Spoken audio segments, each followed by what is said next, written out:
2024년 6월 12일 아침, 베트남 박장성 떠내년의 한 풍요로운 시골 마을, 아직 이른 아침 안개가 탐스러운 리치 열매가 열린 나뭇가지에 걸려 있었습니다. 새로운 하루의 맑고 고요한 공기가 여느 때처럼 시작되었습니다. 하지만 양씨 가문의 넓은 기와집에서는 그 평온이 영원히 깨져버렸습니다. 이 사건을 처음 발견한 것은 이웃집 아주머니였습니다. 평소 같으면 오전 6시쯤이면 존경받는 퇴직 교사인 양씨가 마당에서 체조를 하고 집 뒤 푸른 채소밭에 물을 주곤 했습니다. 하지만 오늘 아침, 대문은 굳게 닫혀 있었고 마당은 무서울 정도로 고요했습니다. 무슨 일이 생긴 것 같아 안으로 소리쳐 불렀지만 아무런 대답이 없었습니다. 불길한 예감에 그녀는 읍내에서 일하는 양씨의 외아들 렁타임 뚜언 씨에게 전화를 걸었습니다. 거의 20분 후, 뚜언 씨가 집에 도착했습니다. 아버지가 매일 자신을 맞이하기 위해 열어주시던 대문을 예비 열쇠로 열어야 하는 그의 얼굴은 긴장으로 가득했습니다. 아내 광경의 뚜언 씨는 할 말을 잃었습니다. 깔끔한 거실, 아버지가 가장 좋아하시던 낡은 안락의자에 그가 앉아 있었습니다. 고개는 한쪽으로 기울어져 있었고 눈은 잠든 듯 감겨 있었습니다. 옆 작은 나무 탁자 위에는 연자육차가 절반쯤 남아 익숙한 향기를 풍기고 있었습니다. 언뜻 보기에는 노인의 평온한 죽음, 깊은 잠처럼 보였습니다. 아버지, 아버지, 뚜언 씨의 외침이 침묵을 깼습니다. 그는 아버지에게 달려가 몸을 흔들었지만 이미 차갑게 식어 있었습니다. 유언 한마디 없이 건강했던 남자의 생명은 그렇게 떠나갔습니다. 곧이어 뚜언 씨의 아내인 며느리 마이 씨도 황급히 달려왔습니다. 광경을 보자마자 그녀는 주저앉아 눈물을 쏟으며 비통하게 울부짖었습니다. 아버님, 왜 저희를 이렇게 갑자기 버리고 가셨어요? 온 마을이 충격에 빠졌고, 마을 보건소 의사는 초기 검진 후 고령으로 인한 뇌졸중일 수 있다는 초기 결론을 내렸습니다. 자연사였습니다. 가족은 슬픔 속에서도 장례 준비를 시작했고, 아무도 의심하지 않았습니다. 모든 사람의 눈에 이 죽음은 갑작스러웠지만 가벼운 해반이었기 때문입니다. 오직 한 사람만이 그렇게 생각하지 않았습니다. 바로 떠내년 경찰서의 베테랑 수사관인 점구옥중 대위였습니다. 그는 절차에 따라 현장에 있었지만, 의사는 아니었지만 직업적인 감각이 뭔가 잘못되었다고 말해주고 있었습니다. 기묘할 정도로 깔끔한 집안, 죽은 사람의 평온한 얼굴, 그리고 무엇보다 마시다만 연자육차 한 잔, 막연한 불안감이 그의 마음속에 스며들었습니다. 양씨, 68세는 마을의 상징과도 같은 인물이었습니다.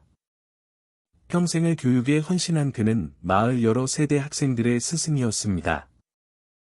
퇴직 후, 아내가 일찍 세상을 떠난 뒤 조상 대대로 내려오는 집에서 홀로 살았습니다. 그의 낙은 텃밭과 연못, 그리고 특히 귀여운 두 손주였습니다. 이웃들은 그를 건강하고 명석하며 원칙이 강한 사람이라고 묘사했습니다. 그는 술, 담배, 도박을 하지 않았고, 독서와 분재, 그리고 동네 노인들과 장기 두는 것을 즐겼습니다. 매일 아침 일찍 일어나고 밤에는 정해진 시간에 잠자리에 들었습니다. 그의 건강은 젊은이들이 부러워할 정도였고, 지난 1년 동안 단 한 번도 병으로 보건소를 찾은 적이 없었습니다. 그의 아들 뚜언 씨는 성공한 농업 기술자로 온화하고 효심이 깊었습니다. 하지만 양 씨의 가장 큰 자랑은 며느리 마이 씨였습니다. 마이는 아름다울 뿐만 아니라 대학 학위도 있고, 도시에 있는 외국계 회사에서 안정적인 직업을 가지고 있었으며, 현명한 며느리이자 아내로 유명했습니다. 그녀는 시아버지를 친딸 이상으로 대했습니다.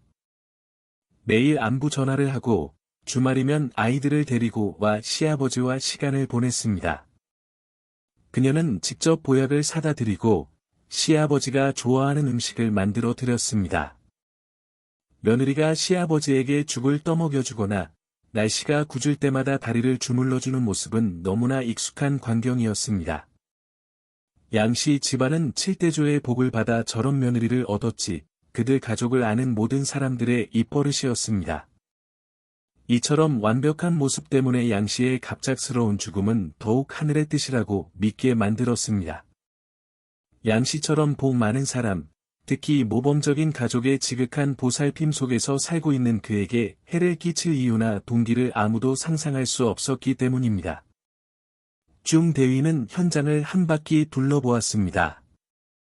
집은 깨끗했고, 다툼이나 강도, 낯선 사람의 침입 흔적은 없었습니다. 모든 것이 제자리에 있었고, 비현실적일 정도로 완벽했습니다. 그는 연자육차가 놓인 작은 탁자 앞에 한참을 멈춰 섰습니다. 은은한 약초 차 향기가 났습니다. 연자육은 보통 신경 안정과 숙면에 도움을 주며 특히 고혈압 환자에게 좋다고 알려져 있습니다. 양씨가 이 차를 마시는 것은 지극히 합리적이었지만 중대위의 눈살을 찌푸리게 한 작은 디테일이 있었습니다. 찻잔 바닥에는 연자육 찌꺼기 외에 아주 작은 흰색 찌꺼기가 약간 있었는데 그가 본 어떤 약초와도 달랐습니다. 아주 자세히 보지 않으면 거의 보이지 않았습니다. 그의 첫 번째 반응은 동료에게 이 디테일을 사진으로 찍고 찻잔을 조심스럽게 봉인하라고 지시하는 것이었습니다. 잔에 있는 모든 것, 찌꺼기까지 전부 감정 의뢰해 그가 나직이 말했습니다. 그는 이웃들의 부축을 받고 있는 마이에게 다가가 물었습니다. 흐느끼는 소리 사이로 그녀는 어젯밤 아이들을 데리고 시아버지를 뵈러 왔다고 말했습니다. 돌아가기 전에 늘 하던 대로 아버지께 연자육차를 타드렸어요. 아버지는 가벼운 고혈압이 있으셔서 이 차를 드시면 잠을 잘 주무시거든요. 아버지가 거의 다 드시는 걸 보고 나서야 안심하고 돌아왔어요. 마이의 목소리는 비통함으로 가득했고 그녀의 이야기는 지극히 논리적이고 사랑이 넘쳤지만 중대위는 등골을 타고 흐르는 냉기를 느꼈습니다. 늘 하던 대로 그 말이 머릿속에서 계속 맴돌았습니다. 늘 그랬다면 왜 하필 오늘 돌아가셨을까? 의사의 초기 결론과 가족의 수용과는 달리 중대위는 어렵지만 사건의 결정적인 결정을 제안했습니다. 부검을 요구한 것입니다. 이 결정은 뚜원 씨의 격렬한 반대에 부딪혔습니다. 아버지는 이미 돌아가셨습니다. 제발 편히 쉬게 해주세요. 병으로 돌아가셨는데 왜 더 고통스럽게 하려는 겁니까? 마이도 울며 애원했습니다. 경찰 아저씨, 제 아버지는 평생 착하게 사셨어요. 제발 그러지 마세요. 저희 가족이 부탁드립니다. 그들의 반항은 인지상정상 이해할 수 있었지만 중대위에게는 의심을 더욱 증폭시킬 뿐이었습니다. 그는 단호했습니다. 이것은 원인 불명의 갑작스러운 사망 시 필수적인 절차입니다. 가족분들의 협조를 부탁드립니다. 저희가 이렇게 하는 것은 고인이 편안하게 가실 수 있도록 억울한 점이 없도록 하기 위함입니다. 결국 가족은 동의할 수밖에 없었습니다. 양 씨의 시신은 옮겨졌습니다. 고요해진 집이었지만 평온은 영원히 사라지고 곧 드러날 끔찍한 진실의 자리가 되었습니다. 중대위는 마당에 서서 집을 바라보았습니다. 그의 머릿속에는 단 하나의 질문만이 맴돌았습니다. 만약 이것이 살인사건이라면 범인은 얼마나 냉혈한 인간이기에 이토록 평온하고 완벽하게 범행을 저지를 수 있었을까? 수사는 조용히 시작되었고 거의 모든 지역사회의 믿음과 반대되는 방향으로 진행되었습니다. 현 경찰서장인 응무옌 만웅 상저의 지휘 아래 특별수사팀이 구성되었습니다. 중대위가 주수사관으로 임명되었고 그의 어깨에 무거운 압박감이 실렸습니다.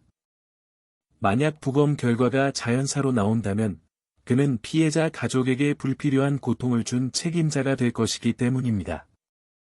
일주일 후 경찰청 과학수사연구소에서 온 초기 결과는 모든 것을 바꾸어 놓았습니다. 양 씨의 혈액과 내장 샘플에서 감식관들은 시아나칼륨, 청산가리의 흔적을 발견했습니다. 이것은 세포 호흡을 마비시켜 빠르게 사망에 이르게 하는 극독성 물질입니다. 저용량의 시아나물 중독 증상은 현기증, 호흡곤란, 경련 등을 유발할 수 있어 뇌졸중이나 심장마비와 쉽게 혼동될 수 있습니다. 양 씨의 몸에서 발견된 양은 건강한 성인 남성을 단 몇 분 만에 죽일 수 있는 양이었습니다. 찻잔 분석 결과도 결정적이었습니다. 연자육차 외의 전문가들은 바닥 찌꺼기에서 소량의 시아나물 잔류물을 발견했습니다. 사건은 공식적으로 자연사에서 계획적이고 정교하게 실행된 살인사건으로 전환되었습니다. 가장 큰 질문은 이것이었습니다. 범인은 누구이며 어떻게 이 치명적인 독극물을 손에 넣었을까? 시아나칼륨은 쉽게 구할 수 있는 물질이 아니었습니다. 금속 도금이나 금 채굴 산업에서 주로 사용되는 엄격하게 통제되는 산업용 화학 물질이었습니다. 한 수사팀은 도내와 인근 지역의 시아나물 사용시설 및 공장을 모두 조사하는 데 집중했습니다. 동시에 가족 구성원과 관련자들의 인터넷 검색 기록이 비밀리에 확인되었지만 아무런 결과도 없었습니다. 범인은 흔적을 남기지 않기 위해 매우 신중했습니다. 특별수사팀은 모든 관련자들을 다시 신문했습니다. 피해자의 아들인 뚜원 씨는 여전히 슬픔과 충격에 잠겨 있었습니다. 그는 아버지의 인간관계에 대한 정보를 제공했지만 모두 좋은 이웃과 친구 관계였습니다. 양 씨는 누구와도 원한 관계가 없었고 그는 아내를 극구 변호했습니다. 제 아내는 저보다 아버지를 더 사랑했어요. 그녀가 그런 짓을 했을 리가 없어요. 양 씨의 이웃과 친구들은 모두 확실한 알리바이가 있었습니다. 이제 모든 시선은 피해자를 마지막으로 만났고 운명의 찻잔을 타준 응우엔티란 마이에게 쏠렸습니다. 두 번째 소환 조사를 받았을 때 마이는 놀라울 정도로 침착함을 유지했습니다. 그녀는 여전히 울고 고통스러워했지만 그녀의 대답에는 철저한 준비가 되어 있었습니다. 그 찻잔은 늘 하던 대로 아버지께 타드렸어요. 안에 뭐가 들어 있었는지 전혀 몰랐어요. 그녀는 단언했습니다. 어쩌면 저희 가족을 미워하는 누군가가 미리 차통에 독을 넣었을지도 몰라요. 저희가 모르는 사이에요. 이 가설은 그럴듯해 보였습니다. 수사관들은 양 씨 집에서 연자육차 통을 모두 압수했습니다. 하지만 감정 결과 차통에는 독이 전혀 없었습니다. 독은 오직 양 씨가 마신 찻잔에만 있었습니다. 이것은 차를 탄 후에 독이 첨가되었다는 것을 의미했습니다. 그리고 그녀 자신의 말에 따르면 그때 그곳에 있었던 유일한 사람은 응우엔티란 마이였습니다. 점점 커지는 의심에도 불구하고 마이를 기소하는 것은 엄청난 도전이었습니다. 마이는 모든 것을 가졌습니다.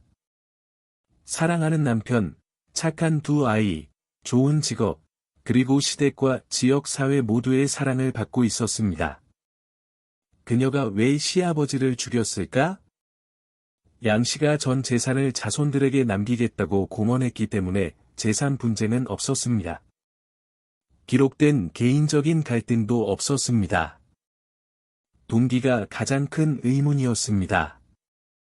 마이는 의류 수출입 회사에서 일했습니다.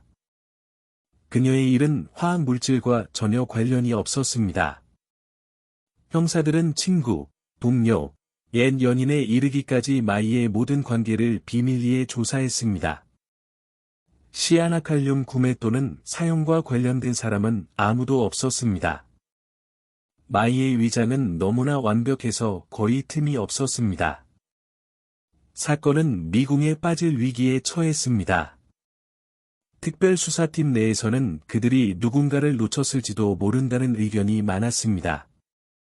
집에 몰래 들어와 범행을 저지른 유령 같은 존재. 하지만 중 대위는 그렇게 생각하지 않았습니다. 그는 마이의 침착함에 사로잡혔습니다. 그것은 무고한 사람의 침착함이 아니라 모든 것을 계산한 자의 침착함이었습니다. 그는 사건의 열쇠가 현재가 아닌 이 완벽한 며느리의 과거에 있다고 믿었습니다. 그는 대담한 수사 방향을 제안했습니다. 일단 살인 사건은 잊어버립시다. 우리가 완전히 낯선 사람의 신원을 확인하는 것처럼 응우엔티란마이를 조사합시다. 그녀가 제공한 어떤 정보도 믿지 맙시다. 처음부터 다시 시작합시다. 비밀 수사가 진행되는 동안 비극은 계속해서 양씨 가족을 잠식했습니다. 뚜원 씨는 슬픔에서 혼란으로 바뀌기 시작했습니다. 아내에 대한 경찰의 이상한 관심에 그는 불쾌해했습니다. 그는 수사관들과 계속해서 다투며 그들이 자신의 현명한 아내와 돌아가신 아버지의 명예를 모욕하고 있다고 주장했습니다. 증거라도 있습니까?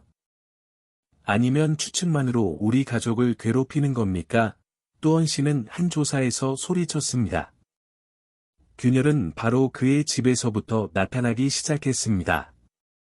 그는 아내를 믿고 싶었지만 경찰의 질문과 그들이 제시한 증거의 냉철한 논리는 비록 마이를 직접 지목하지는 않았지만 그를 생각하지 않을 수 없게 만들었습니다. 그는 아내를 더 자세히 관찰하기 시작했습니다. 그녀는 여전히 다정하고 아이들을 돌보았지만 때로는 깊은 밤의 발코니에 홀로 앉아 어둠 속을 하염없이 바라보는 것을 보았습니다. 그녀가 전화를 받고 서둘러 다른 곳으로 가서 이야기하는 일도 있었습니다. 아버지를 잃은 슬픔은 이제 의심과 함께 그의 마음을 잠식했습니다. 그의 행복했던 가정은 붕괴 직전에 서 있었습니다. 중 대위에게 이 사건은 집착이 되었습니다. 의자에서 죽은 양씨의 모습과 울면서도 진심 어린 눈물 한 방울 흘리지 않던 마이의 얼굴이 머릿속에서 계속 맴돌았습니다. 그는 서류와 가설과 함께 먹고 잤습니다. 그는 정의의 무게를 느꼈습니다. 단순히 범인을 찾는 것이 아니라 무고한 사람들의 명예를 되찾아주고 진실을 밝히는 것, 그것이 아무리 고통스러울지라도. 마이의 신원 재조사는 거의 동시에 두 방향에서 결과를 내기 시작했고, 그녀의 비밀을 옥죄는 집게처럼 작용했습니다. 한 수사팀은 마이가 우등으로 졸업했다고 주장하는 하노이의 명문 대학에 파견되었습니다. 결과는 충격적이었습니다. 학교의 모든 학생 기록에는 마이가 주장한 이름, 생년월일, 출신지의 학생이 존재하지 않았습니다. 그녀가 취업과 신분 위장에 사용한 대학 졸업장은 위조된 것이었습니다. 또 다른 수사팀은 마이의 고향이라고 알려진 하틴성의 가난한 마을로 파견되었습니다. 처음에는 마을 사람들 중 아무도 응우엔티란마이를 알지 못했습니다. 그들은 단지 응우엔 가문의 돈 문제로 10년 이상 집을 나간 응우엔티르라는 딸이 있다는 것만 알고 있었습니다. 형사들이 주민들에게 마이의 사진을 보여주자 많은 노인들이 놀라며 내자나. 어쩜 이렇게 달라졌을까? 세련되어졌네, 라고 말했습니다. 이 두 정보는 마이가 쌓아 올린 거짓의 성벽에 직격탄을 날렸습니다. 응우엔티란마이는 존재하지 않았습니다. 그 신분으로 살고 있는 사람은 사실 완전히 다른 과거를 가진 응우엔티레였습니다. 진정한 전환점은 한 수사관이 약 50km 떨어진 공업단지의 화학약품 가게를 조사하던 중, 가게 주인 아주머니에게서 우연히 이야기를 들었을 때 일어났습니다.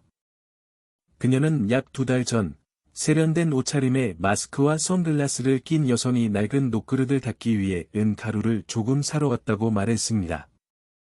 가게 주인은 독성 화학 물질이라 팔지 않았지만 그 여성은 간청하며 큰 돈을 제시하고 소량만 필요하다고 말했습니다. 후한 돈과 믿음직해 보이는 여성의 모습에 주인은 몰래 시아나칼륨 작은 병을 팔았습니다. 수사관들이 그녀에게 마이의 사진을 보여주자 그 여성이 얼굴을 가렸기 때문에 100% 확신할 수는 없었지만 체형과 목소리가 이 사람이랑 아주 비슷해요, 라고 말했습니다. 사건의 매듭이 풀렸습니다. 새로운 증거들로 응우엔틸의, 즉 응우엔틸 안마이의 진짜 모습이 점차 드러났고, 그것은 누구도 상상할 수 없었던 것보다 훨씬 끔찍했습니다. 내는 가난한 가정에서 태어났습니다. 고등학교를 졸업하고 도시로 올라와 일하면서 미모와 영리함이 인생을 바꿀 도구가 될 수 있다는 것을 금세 깨달았습니다. 그녀는 작은 사기부터 시작하여 인맥을 쌓고 마침내 완전히 새로운 위장을 만들어냈습니다.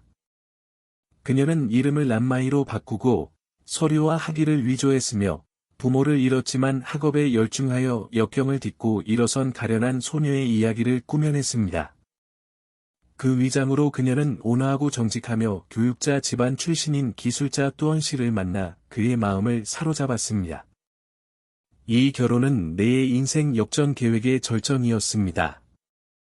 그녀는 현명한 며느리, 유능한 아내 역할을 완벽하게 연기하여 모든 사람들을 감쪽같이 속였습니다.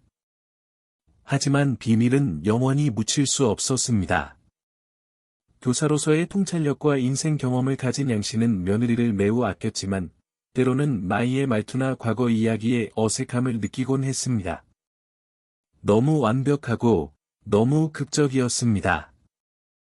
최근 그는 하틴섬으로 출장을 다녀온 옛 친구에게서 가난한 마을의 사기 사건에 대해 듣게 되었는데, 네라는 이름의 소녀가 언급되었습니다. 그 희미한 디테일과 노인의 예민함이 그를 의심하게 만들었습니다. 그는 아들을 포함한 누구에게도 말하지 않았습니다. 그는 조용히 혼자서 조사하기 시작했습니다. 그는 교육계의 옛 친구 몇몇에게 전화하여 며느리의 학위에 대해 확인했습니다. 그것이 바로 자신의 사형 선고서에 서명하는 행동이었습니다. 전문 사기꾼의 예민함으로 내는 시아버지의 태도 변화를 알아차렸습니다. 그녀는 겁에 질렸습니다. 만약 비밀이 드러나면 그녀가 힘들게 쌓아 올린 모든 것, 가족, 지위, 부유함이 무너질 것이었습니다. 남편은 이혼할 것이고, 그녀는 사기와 서류 위조 혐의로 감옥에 가야 할 것이었습니다. 그 두려움은 잔혹함으로 변했습니다. 그녀는 시아버지의 입을 영원히 막기로 결심했습니다. 내는 냉혈한 계획을 세웠습니다. 그녀는 흔적 없는 살인 무기인 시아나칼륨을 구하는 방법을 찾았습니다.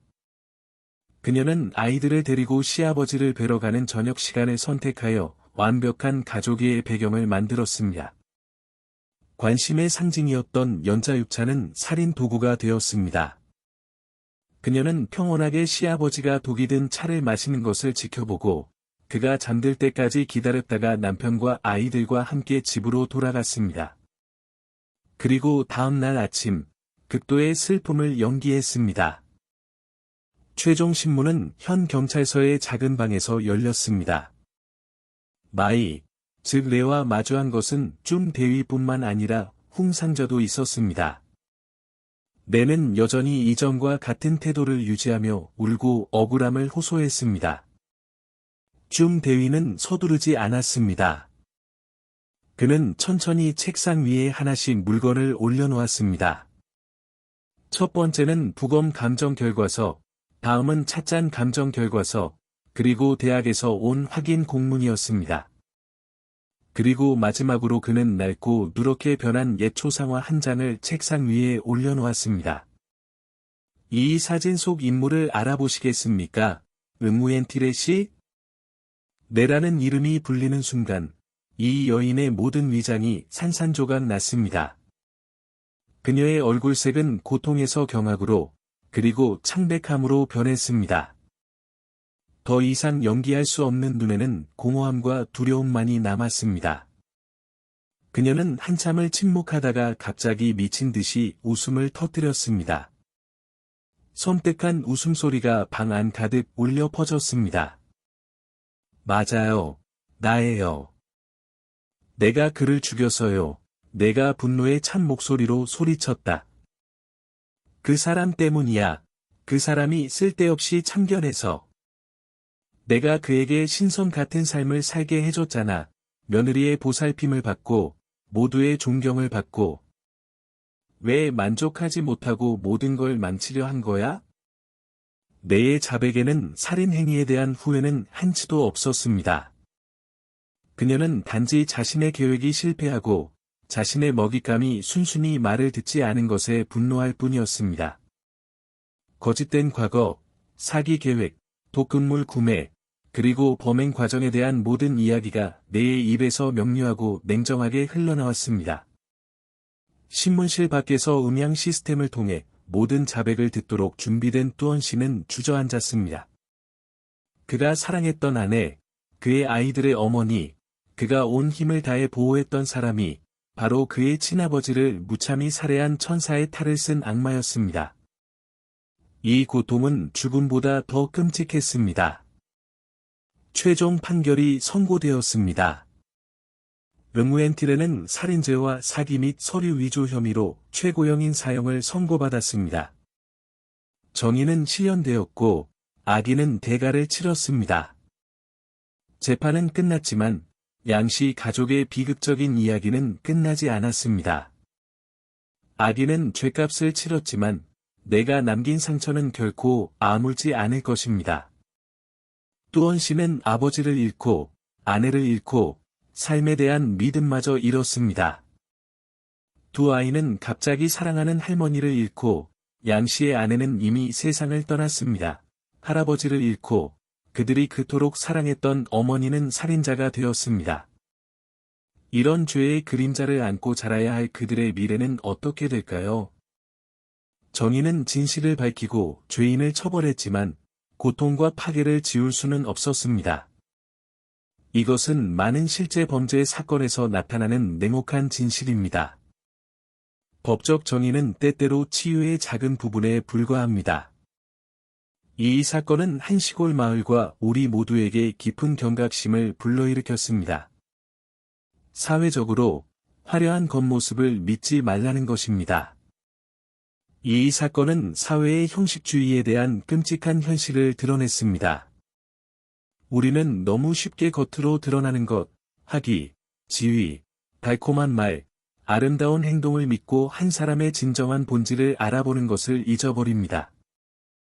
완벽한 며느리라는 위장은 응우엔티레의 가장 강력한 무기였습니다. 인간 본성적으로 탐욕과 거짓은 범죄의 근원입니다. 내 이야기는 한 사람이 거짓으로 살기로 선택했을 때, 이전의 거짓말을 덮기 위해 계속해서 거짓말을 해야 한다는 것을 증명합니다.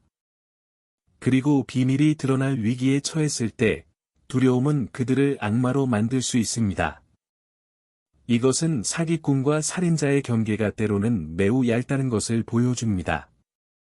경계심에 대해 양씨의 예민함은 쓸데없는 참견이 아니라 필요한 신중함이었습니다. 이 사건은 우리에게 특히 결혼과 같은 중요한 관계에서 상대방에 대해 철저히 알아보는 것이 결코 지나치지 않다는 것을 일깨워줍니다. 맹목적인 신뢰는 예측할 수 없는 결과를 초래할 수 있습니다. 완벽한 며느리가 시아버지를 살해한 이야기는 사람들의 입을 통해 끔찍한 도시 전설처럼 전해졌습니다. 이것은 단순히 형사 사건이 아니라 값비싼 도덕적 교훈이기도 합니다. 양 씨의 이름은 진실을 꿰뚫어 보았다는 이유만으로 억울하게 죽어야 했던 선량한 사람에 대한 애도와 함께 언급됩니다. 그리고 응우엔티레에 대해 그녀의 이미지는 가장 따뜻해 보이는 미소 뒤에 얼음처럼 차가운 심장과 끔찍한 비밀이 숨어 있을 수 있다는 것을 영원히 상기시켜 줄 것입니다. 그리고 떠내년 경찰서, 특히 중 대위의 끈질긴 수사 여정은 진실이 아무리 잔인하고 고통스러울지라도 그것을 밝혀내기 위해 끝까지 범죄와 싸우는 결연한 정신의 증거입니다. 왜냐하면 모든 상처를 치유할 수는 없지만 진실을 밝히는 것이 정의를 찾아가는 길에서 가장 첫 번째이자 가장 중요한 단계이기 때문입니다.